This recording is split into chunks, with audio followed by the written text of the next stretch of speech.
Good morning, everybody, and welcome to your Rangers Review morning briefing for Thursday, the 23rd of January. And it is game day, of course, a huge match tonight down in Manchester. Rangers taking on Man United in the Europa League. And to look ahead to the game, Joshua and Chris, as you can see, are down in Manchester in that little snug abode. How's it going, you guys? Going good. I'm slightly more energised than our mutual colleague this morning, who's not had his 8 hours.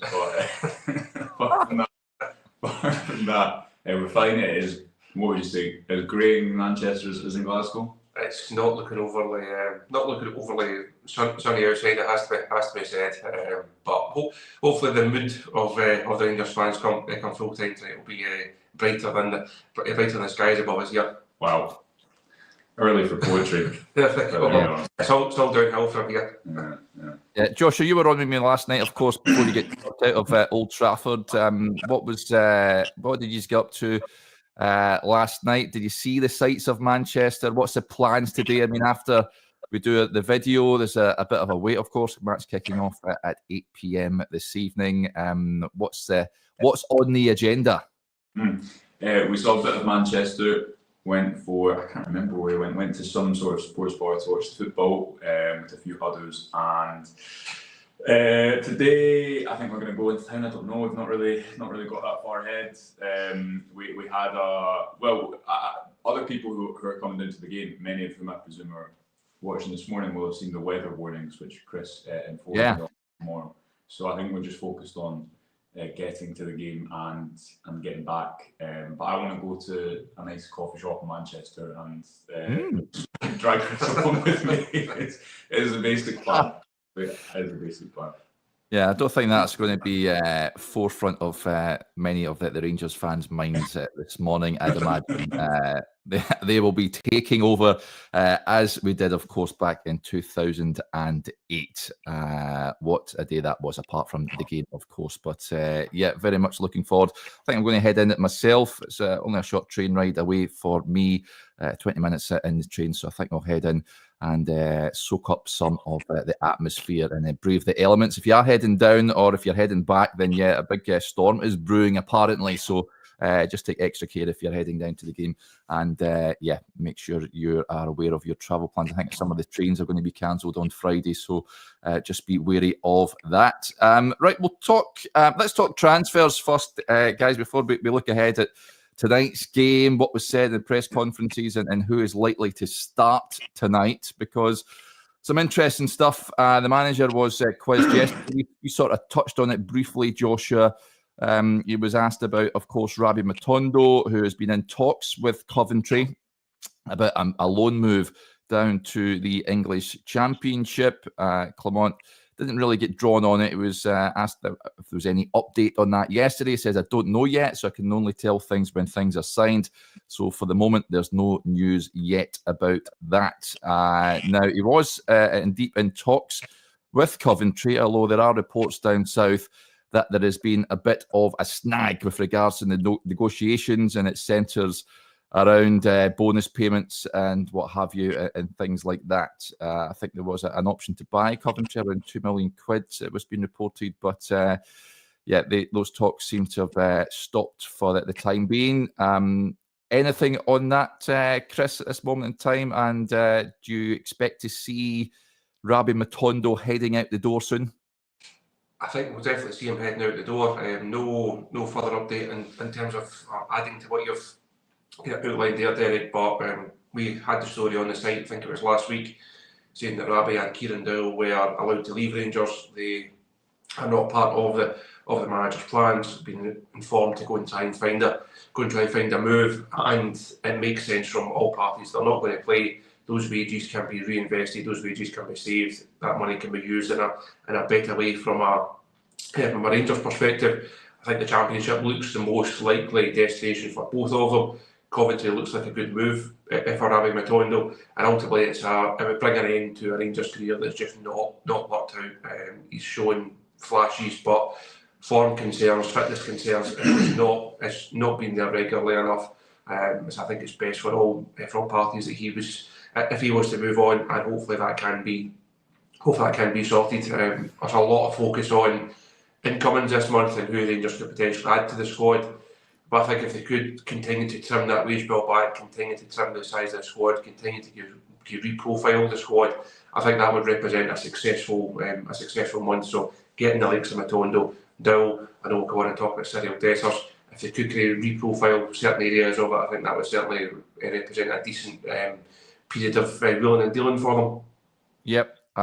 He looks to be on his way. Rabbi Matondo. You also news coming out from Italy last night. The transfer journalist Nicolo Schira, I think that's how you pronounce it, tweeted to say Cyril Dessers is ready to leave Rangers and has been offered to Monza over in Serie A. I think obviously playing Serie A, Monza. He's got a lot of interest in Italy. Of course, Rangers brought him from there initially, and I could see him potentially going back there. We heard him in his post-match interview after the game against Fraserburgh, and also in an interview in the Netherlands where he says that he loves being at Rangers, but there is that issue of he is not playing as much as he would like. So he's another one, Chris, that I asked you in a previous show whether you think Cyril Dessers will be a Rangers player when the window shuts, and you were sitting on the fence. No surprise, another club that's been linked to him in Italy. There's certainly a lot of interest and noise coming from over there in him. I'm still remaining firmly perched on that particular fence today, so I still can't predict what the next fortnight or so of this window, or 10 days or so maybe, will hold for Cyril Dessers. I think, as we spoke about the other day, the manager outlined that after the game at the weekend, if Dessers was to move on, Rangers would have to move in the market. They couldn't afford to leave themselves short of another striking option. People might say, give Lovelace more game time, give Finlay Curtis more game time, and that's a valid point. But Clement is not going to go into what's remaining of this campaign just with Igaman as his leading number 9. Danilo as either a backup at number 9 or playing in behind. It leaves them too short of bodies. We've seen that situation previously, both in that area of the pitch and obviously in different areas of the pitch as well. Rangers can't afford to find themselves short of bodies. So if Dessers does move, they will have to replace him. Interesting, Clement said it's going to be a player of similar quality. Does that then come with a similar investment in terms of transfer fee and wages, or can they move to get someone of a similar standard but a different level, more Igaman than Dessers? I think we'll see someone come in who's more established than Igaman is, but not at the age and wage profile of Cyril Dessers. Where do you stand, Josh, on the transfers? Your piece on the website earlier on in the week. Do you think it's dependent now, business, on those players heading out the building, like Matondo and Dessers being the key ones? Yeah, a little bit, because as you rightly say, I think a lot of the summer window in January is about, for Rangers, who can they get off the wage bill at this moment in time. We discussed that with someone like Alex Lowry, who wasn't on insignificant wages and also wasn't playing any sort of part in the first team squad. The Dessers situation is interesting because in the summer, what didn't help a sale was the fact that he was Rangers' only fit striker. Rangers were trying to make the Champions League. He'd scored in his opening 3 or 4 league games. Feels a long time ago now. And because of Danilo's injury, Derek led to believe that was a short-term injury. But we've been here before with Danilo. He's not shown himself to be really robust, especially playing in the Scottish Premier League. Yeah, and whereas you need to get that line between the league season is over. You obviously can't kind of come out and publicly say that, but there's still a lot to play for, because you need that Scottish Cup final, you need the Scottish Cup arguably, and Clement has shown himself to be pretty adept in cup competitions. We've seen him in big games. We saw him in that Old Firm game at the start of the year get a result. And obviously, as we'll come on to talk about today, European football tends to really suit him and his team as well. What I would say is, and I was speaking to someone about this kind of close to the Rafael Fernandes deal, who was explaining a little bit more context behind why it didn't work out at Lille. And they were saying that Paulo Fonseca, who went on to manage AC Milan, was a big part in and Fernandez coming to the club in the first place. There was an injury tied into that. Fonseca left the club. A few kind of complications, adding a little bit more context as to maybe why he didn't see any first team football at all. But what you see, as we discussed yesterday morning, Derek, in the Q&A show, what you see Rangers doing with a deal like Insiala or Igaman to a degree is taking risks. And they've got to take risks because, you know, a number of months ago we were all saying about Igaman in September, why don't you just invest in something that you know what you're going to get in return? And yes, Rangers need a little bit of that, but they also need to, I think, go out and be kind of brave and invest in potential to try and bridge that gap to Celtic, who, you know, even with their Champions League result last night, are making a lot of money through competitions like that. Rangers need to try and bridge that gap somehow. So the Dessers situation, Danilo's injury maybe complicates it a little bit. They've got to get that balance between there's still a lot to play for this season. But I think you see within their recruitment a pattern, especially in the younger players, of trying to invest in potential, that if you could replace Dessers with someone who maybe won't mirror his goal contributions right now, but is going to be better in the future, it makes sense in this January. Yeah, lots of points coming in just regards to the striking situation. William White says it should keep Dessers. Still gets a good goal tally, plus will cost more to replace him. And Headkeeper, with the point here, he says a better goal scorer like Simon Murray as third place striker would cost peanuts for a season or two. I would not be opposed to that, I've got to say. I know that's a controversial opinion, but I think he would do a job. He certainly knows the league and knows his way to go. But yeah, I'm sure he'll come in for some pelters for that. But if Rangers are moving Dessers on, then as Clement said, they need to bring in someone that will be able to bang in the goals and will be available for games, as you boys touched on. Danilo, unfortunately, whether it's bad luck, which if you give him... If you say it's bad luck is bad luck, but unfortunately it doesn't put balls in the back of the net. So Rangers need someone that is available, and Igaman at this moment in time, if Dessers was to go, would be the only available strikers. That Lovelace, of course, could come in and contribute and help out, but it's a big ask. Of course, we haven't seen much from him, apart from, of course, he started at the weekend, but that's been it. Right, let's move on.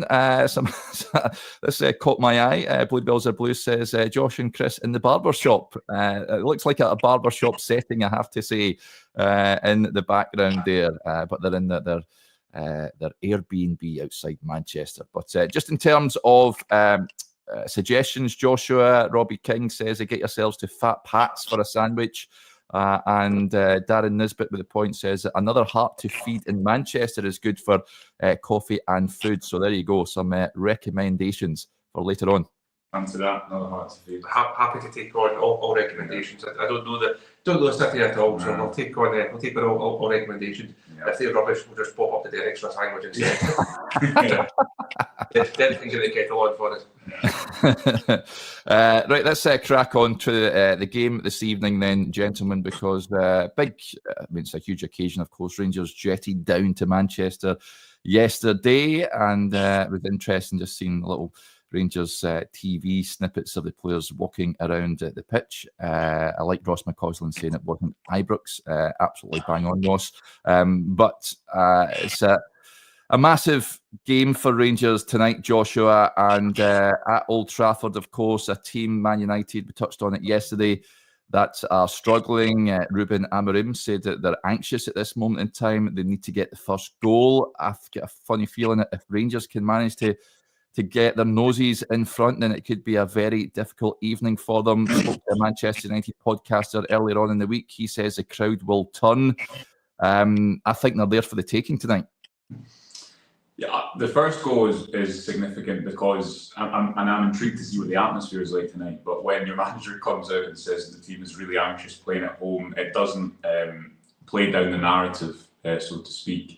And you know the Rangers fans will be loud tonight. The United fans will probably be slightly apprehensive because of what they've watched in recent times, not least at the weekend when I think it was their third defeat to Brighton in 3 seasons. And the first goal is significant because if Rangers get it, as you say, Derek, then it immediately puts the home crowd into a here we go again cycle. If United get it, it relaxes them, and if they're able to relax and kind of play their football, then they do have quite a lot of good players, and have invested quite a lot of money in that squad. But we've seen Rangers, as you and I discussed, not to repeat ourselves, but we've seen Rangers away from home in Europe look so comfortable consistently, and that bubble hasn't really burst at all. I can't think of a time where they went away from home in Europe, and apart from maybe that Champions League campaign under Van Bronckhorst and circumstances around that, but they've not really been caught in the headlights, and they are limited in their options. You're talking about, I don't know how many fit first team players, but I don't think it'll be much more than kind of 14, 15, 16 because of the 8 that are missing. But there will also be confidence, I think, within that Rangers team. They can do something, and with Hamza Gaman up front at the moment, we saw him in Nice, that unpredictable element alongside a couple other players at the top end of the park. Obviously, Cherney's a good goal returner in the Europa League. Presumably, Ridvan and Shefty off the left, who maybe aren't going to give you goals, but they'll give you a lot of energy, and a big night for Nadeem Bayrami at the top of the midfield as well. He's been signed to be a big player for Rangers on nights like this. So intrigued to see what the atmosphere is like. But as you say, there's definitely an opportunity for Rangers to try and harness that a little bit because of where United are at.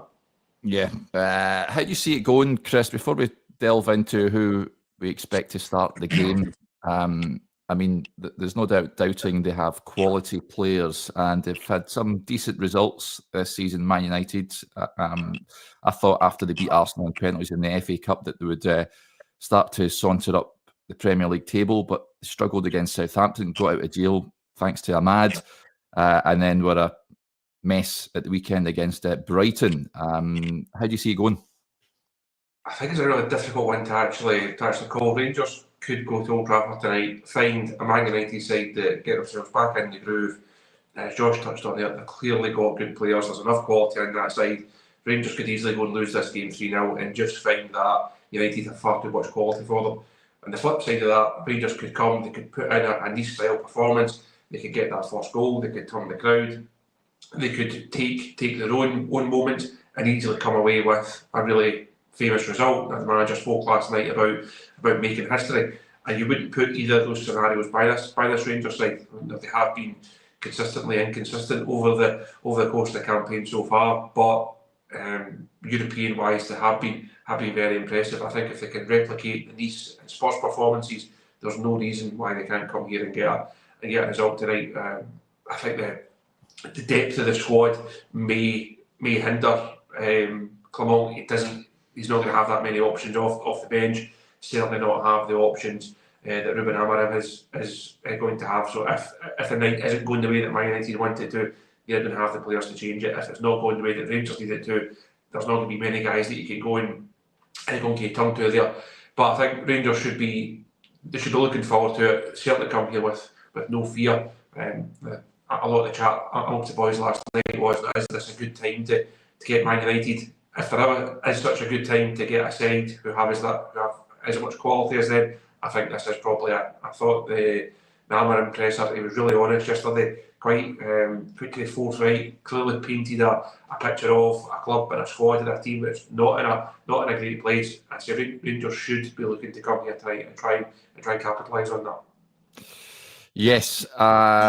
Let's talk about the team then. He's got a big call to make, the manager, with regards to the goalkeeper, and that's because Jack Butland is back available for selection. And he was quizzed on it, Clement, yesterday about whether he just walks straight back in. Is it as simple as he comes back? He says, I never give my starting 11 before the game, but it's clear what Jack has done before for the club. It's also good, very good, what Liam Kelly's been doing the last couple of weeks for the club, so I will make a correct decision tomorrow towards that. Joshua, you want Jack Butland to come back in between the sticks. I'm interested to hear Chris's point, though, so hand that mic back, although I don't think it's on at the moment, but we're hearing you loud and clear anyway. Chris, Butland or Kelly? Butland. I know that will really disappoint you. I know you're part of the Liam Kelly fan club, but no, if Jack Butland's fit, I think he comes back in any place. He is the number one. As long as he's fully recovered or recovered enough from the injury that he had, if he's fit to go, he comes back in. He plays, and I think the rest of the team all but picks itself. I think that's the only call that the manager's really got they've really got to make, and I would be surprised if he comes down on Liam Kelly's side. No disrespect to what Liam has done, he's filled the role of number 2. He's been available when the chance came in, or the chance came up, sorry. He's come into the side, he's done what he had to do in those games. I think he mentioned in a presser a fortnight or so ago, saying he was pleased with his form. He's not done anything to really cost the side. I thought he actually spoke really well in that press conference about the standards and what's required, and winning mentality and his desire to win at Rangers. I thought he spoke really well. I think he's done fine in the team, but Jack Butland is your number 1, so if he's fit, he comes back in. Yeah, he's going back. It's his boyhood club, Joshua. He's going back to Old Trafford. I know he never played at Man United, but he'll have been well aware of Old Trafford. I'm sure he's played there before for the likes of Stoke City. I'm not too sure if he played there with Palace, but yeah, I can understand him coming back in. I just think it's a bit harsh on Liam Kelly, who I think has acquitted himself really well since coming in. And yeah, given Butland's previous misdemeanors prior to being taken out the team for that little issue, of course, there was shouts for Kelly to come in before then. So Rangers need Jack Butland to have a really good error-free match this evening, don't they? Yeah, I mean, Butland has had a couple of dips in his Rangers career. There was one towards the end of last season. Obviously, he had a really kind of good upturn when Clement initially came in, alongside a number of other players. This season, I think he's been pretty up and down. There's been a question mark with him in Old Firm games. So I don't think this is black and white as maybe we're kind of making out here. But, I mean, if Clement has the option, he's going to pick Jack Butland. One area I think Kelly has actually probably been an upgrade is distribution. I think he's a better kicker. I think he's better at inviting pressure. And I think you saw that in the Old Firm game in particular. And that's important because it makes Rangers more relaxed when they build up. You're probably more accurate at hitting either fullback and going over the press. And if you think back to that Old Firm game, one of the ways that Rangers kind of gained a bit of a foothold in possession was Kelly was kicking to Chefty, who was then attracting Alistair Johnson out of the defence, and it was just giving Rangers a bit of an option that you need your goalkeeper to be not just comfortable with the ball at his feet, but I think there's a difference between a goalkeeper who's comfortable playing that pass and a goalkeeper who's comfortable playing that pass under pressure. But I fully expect it to be Butland tonight behind the defence of Tavernier, Proper, Balogun and Jeffrey, purely because there's no one else to fill any of those slots really. Yeah, no Enciala, but I think that would have been a big ask anyway, even though I think he's done well since coming in the back line. Would you agree with that? Back 4, Chris? I can't see him deviating from that. Do you keep... Tavernier's going to play, isn't he? They're not going to stick Redfan out there on the right. No, I think that's the back 4 on form and on fitness. As Josh says, they're just not the options for managers to really have any choices in there. And I think in the rest of the side, again, they're just not the options. Obviously, Mohamed Diamande being suspended means that Conor Barron comes back in. Nico Raskin is obviously going to play. Ahead of them, it's Cherny, it's Bayrami, because there's no other options there. Obviously, Diallo out, Hadji out. And on that left-hand side, I think Redvan comes in there. Igamani is your centre forward, and that's you. I'd be surprised if he deviates too much from that. I don't think you're going to see Dessers play. You're not going to see like Ross McCausland come in off that left-hand side. I think it's going to be Redvan there. So I'd be surprised if there's too many alterations from what we've just kind of outlined there. Joshua, midfield, Nico Raskin. Don't have any concerns about him. I think he's been playing out his skin. Conor Barron is likely to come in for Mohamed Diamande. He's not been playing out his skin. Rangers need him to tonight. Yeah, Diamande's a big miss because we discussed it after the Fraserburgh game, but he's just been better for Rangers in big games. Against Spurs was one of his best performances.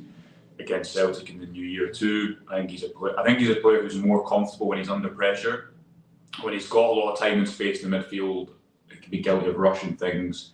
Again, I don't think the style of play helps because it's quite direct. And if you look at Raskin and Diamande when they pick the ball up against Fraserburgh, whoever it may be at home, more often than not, I think the passes that will do something are quite a distance away. The centre of the pitch, it's largely left for them to guard, but also doesn't give them many players to kind of play in combination with. But that is by the by. So Diamandi, I think, is a miss tonight because these type of games have tended to suit him. Barron and Raskin did have a good run in the Europa League. It was only a couple of games they played together away in Olympiacos. PSP, they were good. Yeah, and away in Olympiacos too. Yeah, they had a good night there. So yeah, you need. Barron's he's not played that much football as well. And when he's come in, obviously played that number 6 role against Dundee, and you're comparing him, I think, against a better player than Nico Raskin in that area. Raskin could probably will be Rangers' most important player tonight because I think he was their man of the match against Celtic and against Spurs. And the way that Rangers press and line up tonight, fully expect them to do something quite similar where they give the United defence the ball and wait for moments to press. And that tends to be the type of game where they look more comfortable and they look more control even though they don't have the ball. So Barron needs to kind of get those levels that we saw against Olympiacos. But I think the most important performance, especially on the ball, will be Nico Raskin, as has been the case in recent months. Middle of the park. There's some suggestions, just flagged a couple up, calling for Bailey Rice to get the nod. That would be certainly a bit of a shock, but could you see that happen? I think he's in terms of what he would give you on the ball, he's going to give you. I wouldn't have any concerns with that because you watched Bailey Rice as a 16-year-old come on against Real Betis at home, didn't you? And a number of other games, he does not look flustered on the ball. But so much of tonight is going to be about what Rangers do off the ball and the energy they need off the ball, and the big distances to cover in the middle of the park. So I would be surprised if it's not Barron as kind of that number tonight in that system. Yeah, in front of the aim, as Chris said, due to the lack of personnel available, I think it will be Bayrami, Czerny, and Redvan. Yes, I was going to come on. Yeah, Redvan. We're going to have the Spurs left back combination. Do you think that could work tonight, Joshua? I was going to have to don't get it wrong. Redvan is you've seen in recent weeks, he's done well at right back generally. He's had a couple of bad games. We know about his fitness issues. The one criticism of Redvan is quite often he does, I can't remember what game, I think it was Aberdeen at home, where he beat 2 Aberdeen players from a right back position, took the ball out of the sky. But then, and this ties in again to what we've seen with Rangers quite a lot in the final third, where I think it can be a little bit erratic is the word that we've used before, and he maybe shoots from distance instead of picking out an extra pass. I think tried 7 shots in that Old Firm game against Celtic. Against Spurs, though, he had a shout, I think, to be Rangers man of the match that night, and he's a brave player. He's someone who you know will be able to compete kind of over distance with his pace. Chefty's had a good couple of weeks, big test for him going away to Old Trafford. But Rangers will need the decision making of Bayrami and Czerny and Egerman to be better than we've seen in recent weeks if they're gonna get something. I would say. Yeah. Just be. Did you see a wee bubble with a thumbs up coming on your screen there? Yeah, I did. Actually gave me a fright because I thought someone was behind me. Yeah, I don't know if that's a new thing that they've introduced. If someone is giving a wee thumbs up there, then thank you. But that's the first time I've ever seen that. I honestly gave me a fright. I thought we don't have Johnny with us, but I thought he'd snuck in. Redvan, the Jeffrey Redvan down the left. Chris, can it work tonight? As Josh says, it has to, because if he doesn't play, then I think Josh is getting the nod on that left-hand side. It's certainly not on the left and the right. Certainly not going to be me. I've definitely failed my fitness test there, so it's not going to be me. No, I think it's got the potential to work.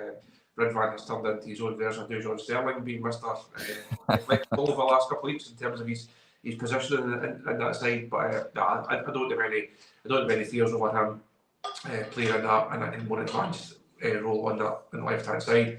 You both touched on Bayrami there. I think it's a really, really big night for him. He was signed to try and influence games at this level. Not being overly convinced over the last, a couple of weeks, but probably the last couple of months. I think he really has to try and find a bit of form. Don't have any fears over Egerman leading the line. A big night for him as well, because you've seen a lot of people say he'll go for X number of millions, or how will Rangers sell him this month, or sell him in the summer, how long can they keep him for? Nights like tonight are going to put him in the shop window. If he can go and he can score and perform and show his best self tonight, that's the type of occasion that's going to bring suitors to the table. It's not going to be, yes, his domestic goal return is really important for Rangers. That's not going to convince someone to go and part with X number of millions for him. It's going to be what he can do in the European games. He's already done it in these. It was excellent that night. A performance that felt like it came from nowhere at the time. If he can do the same thing tonight, no doubt there'll be the odd transfer rumour tickling over before the end of this window. Yeah, I'm really excited about seeing him tonight. I think he's going to be in the mood. If he knocks one through the legs of Maguire and smashes into the top corner, then he's done his job, old Hamza. But he's going to be a big player for Rangers tonight if they're to go and get a result. But we touched on it yesterday. Philip Clement's record, Chris, away from home is quite incredible. Is it 7 unbeaten in Europe? It's a record not to be sniffed at, and he's negotiated some tricky games as well. So certainly that should give a lot of belief and optimism that Rangers can get something tonight. It should do. He spoke in the press conference last night about he doesn't believe in coming here and parking the bus. He referenced his last game at Old Trafford in charge of Bruges, and he lost their man that night, and the night he got away from them and everything fell apart. So I think that discipline is obviously hugely important for Rangers tonight. That's clearly how they stand their best chance of getting a result.